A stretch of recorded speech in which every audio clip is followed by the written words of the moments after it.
Today on Built to Last, on track to job training. There's a lot of talented individuals out there. Building a faster track. This is going to be the fastest track in the world. And trades training together. From each of the trades, work together.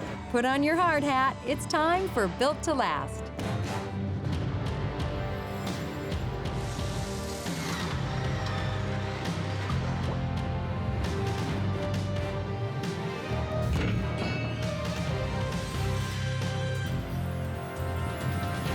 Built to Last is brought to you by the Chicago Regional Council of Carpenters Labor and Management Committee and Armstrong Ceilings. Faster, easier, better. Welcome to Built to Last. I'm Mark Nilsson. And I'm Monica Pedersen. We're social distancing here at the Chicago Regional Council of Carpenters Apprenticeship and Training Center, where the union carpenters of tomorrow learn the skills they'll need to have a successful career in the trades. For some, getting started on that path can be rife with challenges. But there's a major project involving one of Chicago's main arteries that's making developing a skilled workforce for those from underserved communities a top priority. The red line is an incredibly important line in our whole system. The line goes from the far north side to the far south side. We got to keep in mind that the red line is over 100 years old. We are now having to not only address the needs of today, but also what we need to plan for the next 100 years. So there are three main components to the Red Line Modernization Project. Phase one is the red-purple bypass, or more commonly known as the flyover structure. We're building a bypass in this area. As you can see, there are columns behind me where that bypass is going to go, so that we can address some of the issues we have with our current junction. Today, that junction serves a lot like a stoplight, where the different lines have to take turns and wait for their turn to get through. This bypass is actually going to allow us to be able to speed up our trains and accommodate all of the ridership that we have today and tomorrow. This is going to greatly improve the commute of everyone who uses this line. Another section of the project is called the Lawrence to Bryn Mawr Modernization, and that involves about 1.3 miles of track reconstruction, runs from about Lawrence to Ardmore actually. The third element of the project is called the corridor signal improvement aspect, and that involves improvements to the existing signal system that spans from Fullerton all the way up to Howard. Because the L has been powered by electricity since 1895, none of the RPM work would be possible without the efforts of the skilled linesmen and women of IBEW Local 9. We are just north of Montrose Avenue, underneath the L tracks on the red line. And right now we have a new signal relay house that's been put up. And what the people are doing here behind me are replacing the signal cabling into a signal house and then onto the tracks for a new system. We've put significant workforce goals on this project. 15% of our labor hours to be people who are new to the construction industry. 10% people who are either unemployed or underemployed, and then 35% people who live in economically disadvantaged communities. The Chicago Cook Workforce Partnership is the public workforce system for the city of Chicago and Cook County. Well, the workforce development program helps get ones from different communities to be more involved in the trades. We work with Hire 360 and the Chicago Workforce Partnership, as well as the contractors and Local 9 to not only outreach to these people, but get them prepared for those opportunities. It's a commitment and a shared goal from CTA and Walsh Floor. We all realize how important it is for economic equality. There's a lot of talented individuals out there that have no idea that these kinds of opportunities exist. And those people are exactly the ones who IBEW Local 9 loves to add to its ranks. So that means looking at women, it means looking at veterans, it means looking at African American and Latinx communities and making sure that we are actually mining the existing talent. Torian Anderson is an IBEW Local 9 apprentice who got into the trade through the Workforce Development Program. I got in through with Local 9. CHA sent me an email. People in the inner city don't know that there are opportunities. You can be a carpenter. You can try for a lineman, and that will give them options. So I was told if I wanted to learn about the trades, check in with Chicago Women in Trades. They actually have been a sub-grantee of ours on a number of projects. We educate them about what it means to be a carpenter or an electrician. So we're looking for linemen, we're looking for electricians and carpenters and folks who can actually help rebuild these stations. Local 9 has been a great partner in this process. As far as safety, reliability, and security is concerned, the work that Local 9 is doing is one of the most important aspects of the entire project. The fact that we are creating opportunity for individuals who might not otherwise have it. The unions is what helped people of color and women get in. Having a union job means a lot to me. It enables me to have a good family life. To have a hard hat in the back of the window.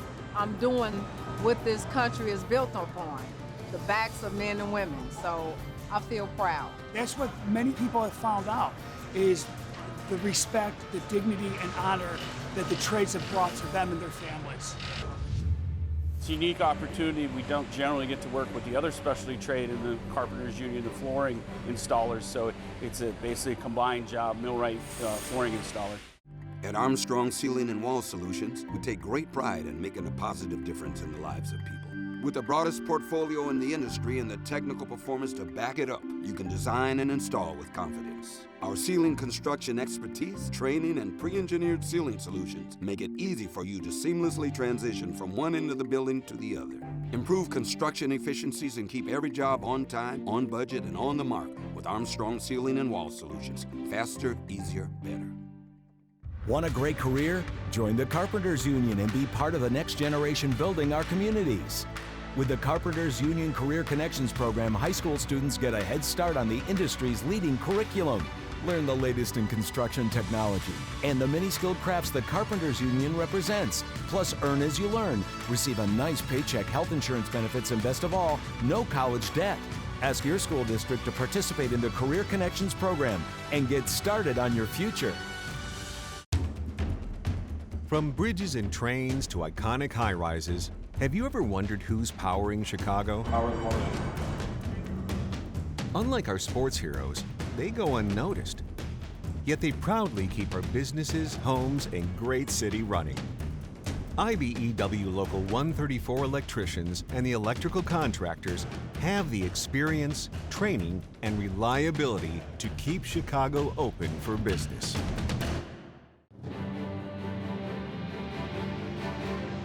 Many world-class athletes grew up in Chicago, yet the city lacks places for rising stars to develop their skills. Well, that void is being filled by a facility on Chicago's South Side, built by the skilled union millwrights and carpenters using state-of-the-art components and materials.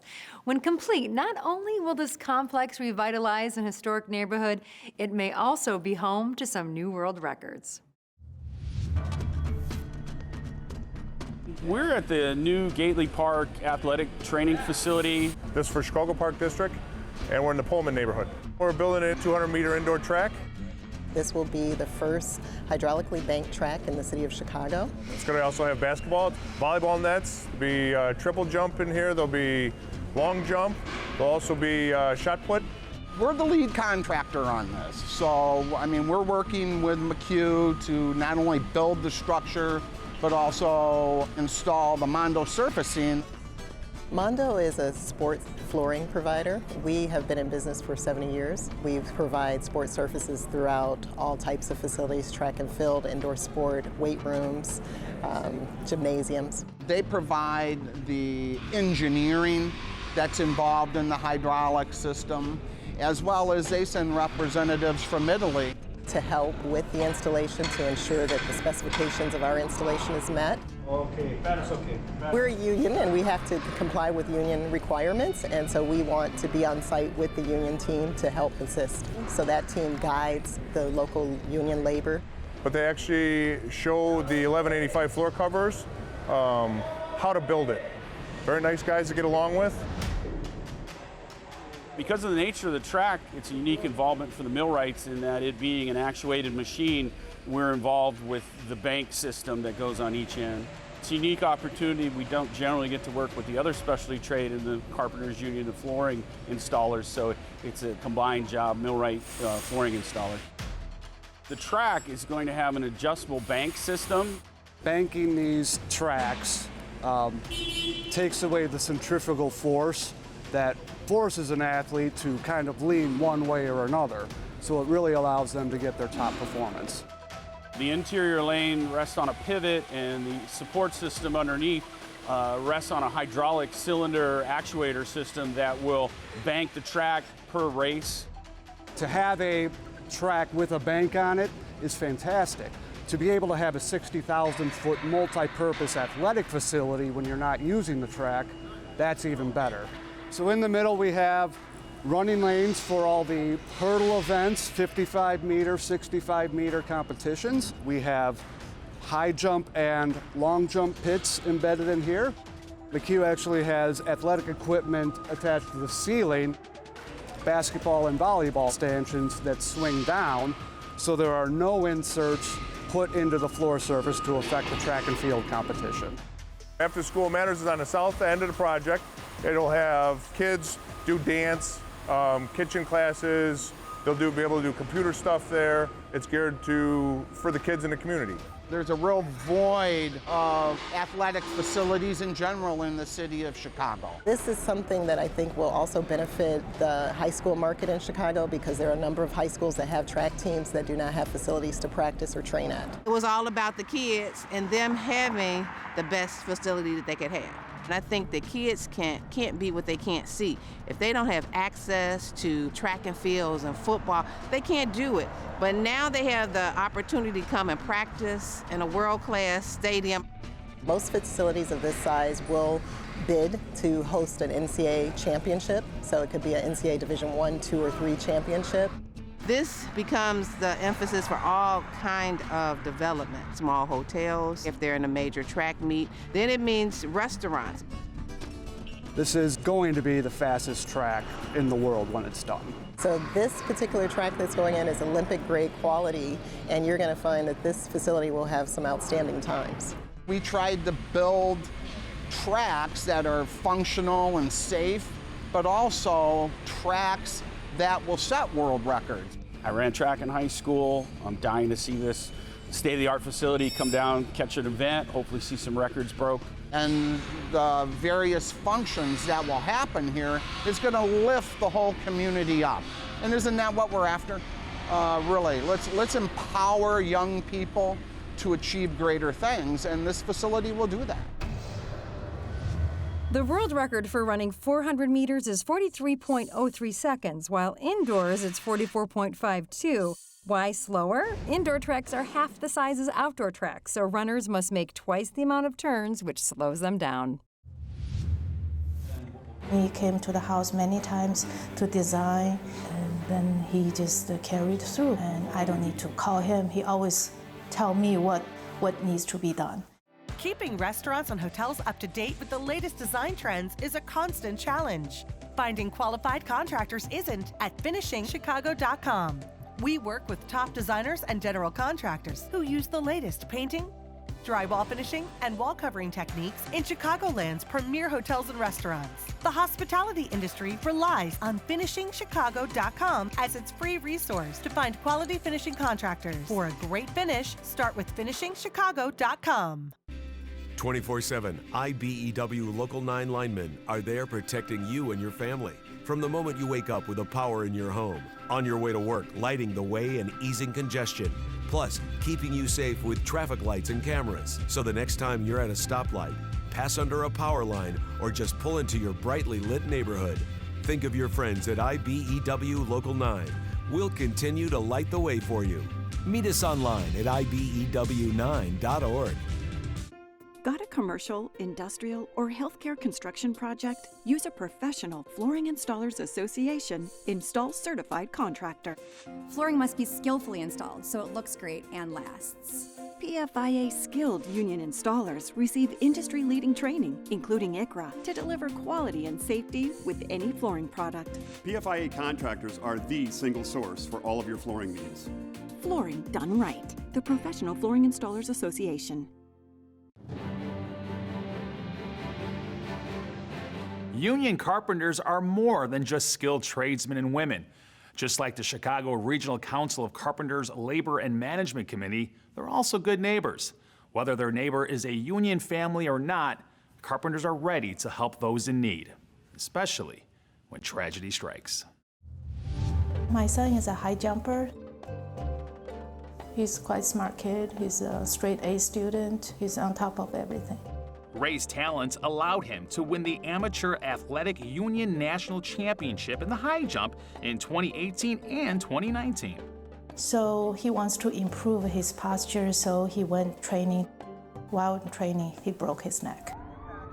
He has a cervical level of fracture dislocation between the cervical level 4 and level 5, and that left him without use of his arms and legs, quadriplegia or tetraplegia.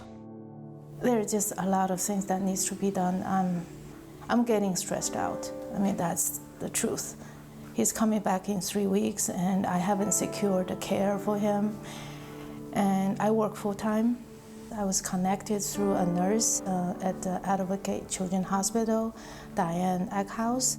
I had worked with another patient who had had a very devastating injury, and the Carpenters Union had reached out to the hospital to find out if they could do something to help that patient. Throughout the years, we've had a good rapport with Diane from Advocate Lutheran Children's Hospital.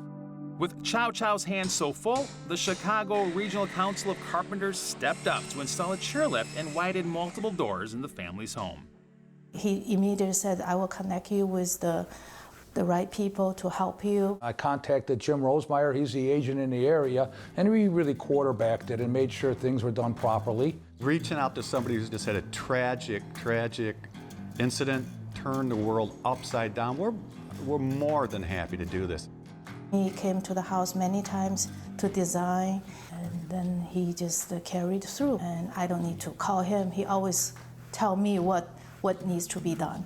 Jim put together a team of carpenters to get the job done. We have 2 apprentices, and then we have one of their teachers, Scott. They're from the apprenticeship school down in Elk Grove Village. All the materials and labor were paid for by the Chicago Regional Council of Carpenters Labor and Management Committee. We had to widen doors for handicap accessibility. So that he can use the bathroom, the shower. It's really amazing how he and his crew is helping us. Because of the restrictions and regular wheelchair ramp outside, we were able to put a patient lift inside the home. So that his wheelchair can come into the house. From the beginning, we start talking about, that the first day when you walk into your home, it will be difficult, and then you will start adapting. Oh, he's so much better than I expected. At this point, he doesn't have an artificial airway. He's breathing like the rest of us do, through our nose and our mouth. I've seen so much growth, and as far as Mom knows everything now about Ray's spinal cord injury and what to do and how to do it, and it's very rewarding to see that. So we deal with how the patient is now, and then we hope for the future. A big thing that when I was with my friends that we did, they can't just sit there and stare at me. I'm a teenager, we play video games. It's really hard not being able to communicate, and then relearning how to breathe and eat. That was really tough, but we got through it. I can't even believe that I was able to do that. Now I've got pretty good mobility of both arms. Maybe in a couple years or even soon, just get up, walk around. We don't really know what's possible, and that's something to hope for. Patients who are highly motivated continue to be highly motivated. They continue to thrive, and I believe that Ray is thriving. I'm very grateful for what the union is doing for us. Getting in and out of the house, most people just say up the stairs, it's a 2-second thing, you don't think about it. But the fact that if you don't think about it, but they still thought about it, we could just make this aspect of his life just so much easier. We're grateful that they were able to do that. It makes me feel good inside that we help somebody out. Every one of us, when's the last time you did an act of random kindness for someone? Every time I think about it, it's quite heartwarming. I don't even know how I would react if that happened in one of my families or a close friend. I mean, it's a tragedy of what happened to my son, but the support we get, it's amazing, yes. We are one big brotherhood, and if anybody's in need, we're If we can, we're out there willing and doing it. Now I look at life differently. The way I view things around me, just there's so much kindness, so much support around here. I'm grateful. All our work is up in the air. The difference is getting to the work. You have to trust one another with rigging. You gotta learn how to rig the job before you do the job. When you have a plumbing emergency, you want it fixed fast and done right. Plumbers 911 connects you with a highly experienced plumber in 5 minutes or less. That's our 5-minute promise. All our plumbers are highly trained, background checked, licensed, and insured, so your job will be done right the first time. Our phones are open 24/7 to solve your plumbing problem day or night. Call 1-833-PLUM-911. Plumbers 911. Your plumbing connection. We are DeWalt. We're the ones who grind it out. The ones using materials from all over the world to build the things that build America right here in America. And there's no place we'd rather be. Land of the free, tools of the brave. This is a team. It's made up of different players, positions, skills, talented, sure, but on their own. Because every team needs a coach, someone who makes things work together. That's how Lesset works.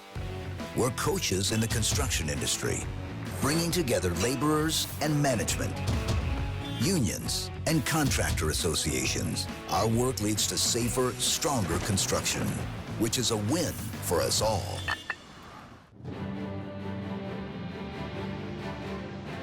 On the work site, members of various trades often work side by side. But when it comes to training apprentices, each union works on its own. Well, times are changing, particularly with the painters of District Council 14, where they're bridging the gap to a variety of other union training centers. In Chicago area, all the trades are pretty close. When it comes to the apprenticeship program, the coordinators from each of the trades work together to accomplish mutual goals. We've worked with the carpenters quite a bit with doing wall covering there. We've painted their classrooms. We have done drywall finishing. We enabled Dan to have more room to spread out his people during the COVID. And in turn, they come here and they do work for us like you see here in this classroom. It's part of training. Here at our school, when we do our remodeling, they come in and tape and paint, and it helps both of us out. We looked at the space here and we had to be inventive with what we found here in the building that could work for us to create a new classroom and incorporate some of the other trades around the area. Carpenters laid the floor. We had an HVAC company, environmental heating. We had Charlin Electric, another union shop, come to help us. And when looking at the industrial program, it was one of those areas of need. And this new class isn't the only area that DC-14's Industrial Painters program makes use of.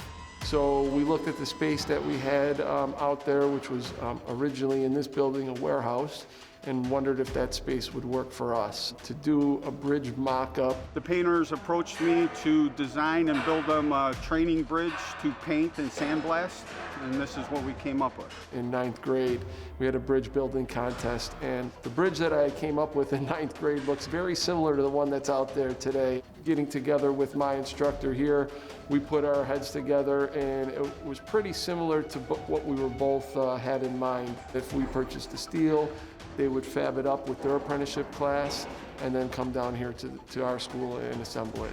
The apprentices had a good learning experience in the basics of fabricating and putting it together, how to read the drawing.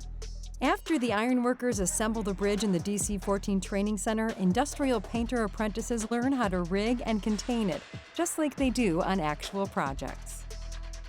This is a bridge that we had made up by the local 1 ironworkers, and they donated some time with their apprentices. We had them assemble it so we could teach our members how to properly and safely do containment and bridge rigging. As far as our apprenticeship, you have to have so many school hours and then on-the-job training hours to become a journeyman. Well, this is kind of bringing the job to the school because now they're going to get the hands-on, which, you know, we're tradesmen. It's better for us to work with our hands because that's how we learn the best. But we're not painting on the ground. All our work is up in the air. The difference is getting to the work. You have to trust one another with rigging. You gotta learn how to rig the job before you do the job. Whether it's bridge painting, water towers, refineries, factories, new plants, a lot of steel painting, industrial coatings, and doing it safely without interrupting the environment and the public and also yourself. Learn how to use power tools, needle grinder, a sandblast, spray, brush and roll. And then the proper paints to be put over it for priming and painting. And what he did here was an SP6 blast, which is a standard from SSPC, and he blasted it to get down, to get rid of all the dirt, contaminants, rust, coatings, whatever it is that are on their structures. If we don't maintain the integrity of the structure, it'll fail. So it's very important that it's done properly in the right way. Because of the seasonal nature of their work, industrial painters' apprentices spend blocks of their year in the training center. They're the one aspect of our trade that actually goes through block training. Because we don't want to pull them out of work. You know, a lot of my guys, industrial, you got to go where the work is. They're all over the Midwest, is where the tanks and bridges. You know, for them to drive in to come to a day of school like the commercial painters is just not good. So they'll be here January, February, March. They'll go for a full week and then have 2 weeks off. So they don't miss any work time. So it's 20 days winter for 3 years. There's a coordinators council meeting.